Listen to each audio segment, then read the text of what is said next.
बांग्लादेश की प्रधानमंत्री शेख हसीना ने रविवार को खुलासा किया कि वो अपने पिता शेख मुजीबुर रहमान की हत्या करने वालों से बचने के लिए अपने बच्चों के साथ दिल्ली की पौष भंडारा रोड में गुप्त रूप से रहती थी। उसने ये भी बताया कि कैसे भारत सरकार ने उसकी मदद की पेशकश की, जबकि बदमाश उसके परिवार के सभी सदस्यों को खत्म करना चाहते थे।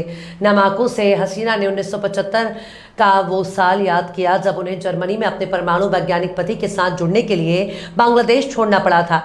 हसीना और उनकी बहन को विदा करने के लिए उनके परिवार वाले एयरपोर्ट पर आए थे। विदाई उनके माता पिता के साथ उनकी आखिरी मुलाकात साबित हुई।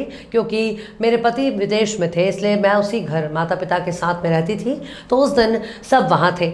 मेरे पिता, माँ, मेरे 3 भाई, 2 नवविवाहित भाभी सब वहाँ थे। तो सभी भाई बहन और उनके जीवन साथी वे हमें विदा करने के लिए एयरपोर्ट आए थे और हम पिता माँ से मिले। वो आखिरी दिन था।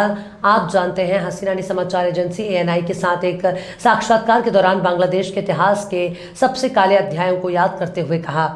कुछ दिन बाद 15 अगस्त को हसीना को अपने पिता शेख मुजीबुर रहमान की हत्या की खबर मिली। उसे अपने परिवार के और सदस्यों की फांसी के बारे में पता चला। ये वास्तव में अविश्वसनीय था। यह अविश्वसनीय है कि कोई बंगाली ऐसा कर सकता है, और फिर भी हम नहीं जानते कि कैसे वास्तव में क्या हुआ। केवल तख्ता पलट हुआ और फिर हमने सुना कि मेरे पिता की हत्या कर दी गई, लेकिन हम नहीं जानते थे कि परिवार के सभी सदस्य थे, आप जानते हैं, उनकी हत्या कर दी गई थी।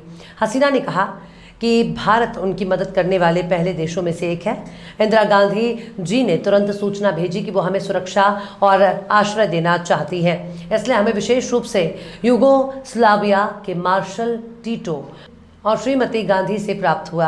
हमने यहाँ वापस आने का फैसला किया क्योंकि हमारे मन में था कि अगर हम दिल्ली गए तो दिल्ली से हम अपने देश वापस जा सकेंगे और तब हम ये जान पाएंगे कि परिवार के कितने सदस्य अभी भी जीवित हैं।